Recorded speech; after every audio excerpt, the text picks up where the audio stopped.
ভিন্ন জাতি জনগোষ্ঠীৰ সমন্বয় ক্ষেত্ৰ হ'ব নেমছো ওদালগুৰি জিলা সমিতিৰ ৬ষ্ঠ বাৰ্ষিক কেন্দ্ৰীয় প্ৰতিষ্ঠা দিৱসত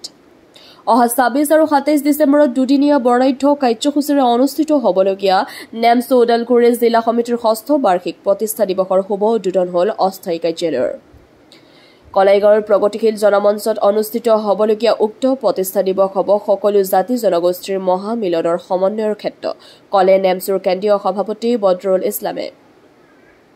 আজি উক্ত দিৱসৰ কাৰ্যালয় উদ্বোধন কৰে উদযাপন সমিতিৰ সভাপতি মহিবুল ইছলামে উক্ত কাৰ্যসূচীত উপস্থিত থাকে নেমছোৰ কেন্দ্ৰীয় সভাপতি বদৰুল ইছলাম ভেৰগাঁও জিলা ইউপিপিএলৰ উপসভাপতি এন্থনী বসুমতাৰী মুদৈবৰী ব্লক ইউপিপিএলৰ সভাপতি পবিত্ৰ বসুমতাৰী নেমছোৰ ওদালগুৰি সমিতিৰ সভাপতি আমিনুল হক চৌধুৰী সমাজসেৱক কামাল হাছান প্ৰাগ চেনেলৰ সাংবাদিক জিতু ডেকাৰ উপৰিও নেমছোৰ জিলা আৰু আঞ্চলিকৰ বিষয়ববীয়াই অংশগ্ৰহণ কৰা কাৰ্যালয়ৰ উদ্বোধন অনুষ্ঠানত সভাপতিত্ব কৰে অভ্যৰ্থনা সমিতিৰ সভাপতি মহিবুল ইছলামে উক্ত দিৱসৰ সন্দৰ্ভত নেমছোৰ কেন্দ্ৰীয় সভাপতি বদৰুল ইছলাম আৰু ভেৰগাঁও জিলা ইউপিপিএলৰ উপসভাপতি এন্থনী বসুমতাৰীয়ে সাংবাদিকক কি ক'লে জানো আহকচোন কলাইগাঁৱৰ পৰা ভুৱন বনিয়াৰ ৰিপৰ্ট এএন লাইভ নাই প্ৰথম কথা হ'ল মই আগতে ক'লো যে বৰ্তমান খুব শান্তিৰ বিটিয়াৰ চলি আছে এই শান্তিৰ বিটিয়াৰত যাতে আমি আৰু অনাগত দিনত এই বিটিয়াৰৰ নিচিনা বিভিন্ন ঠাইত যাতে আমি এটা শান্তিৰ বাৰ্তা দিব পাৰোঁ আমি এটা শৈক্ষিক বাৰ্তা দিব পাৰোঁ আৰু আমাৰ মূলতে আমাৰ যিটো সাতাম পুৰুষীয়া ভাতৃত্ববোধ বৰ্তমান মানুহ ৰাজনৈতিকভাৱে অৰাজনৈতিকভাৱে কিছুমান লোকে আমাৰ মাজত বিভাজন আনিব বিচাৰিছে কিন্তু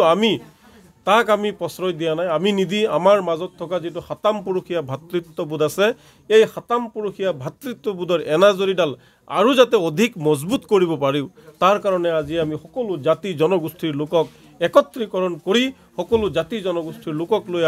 আমি নেমছোৰ প্ৰতিষ্ঠা দিব আমি পালন কৰিবলৈ গৈছোঁ আমি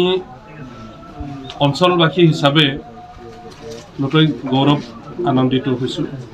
আৰু সেই যি প্ৰতিষ্ঠা দিৱস আমি সকলোৱে মিলি জুলি উদযাপন কৰিম বুলি আমি আশা ৰাখিছোঁ কাৰণ সেই কমিটিত বিভিন্ন জাতি জনগোষ্ঠীক সামৰি পিনি ৰিচিপশ্যন কমিটিটো গঠন কৰা হৈছে গতিকে আমি সেই অঞ্চলবাসী হিচাপে নিশ্চয় সহায় আগবঢ়াম আৰু নিজেও কাম কাজত লাগি যাম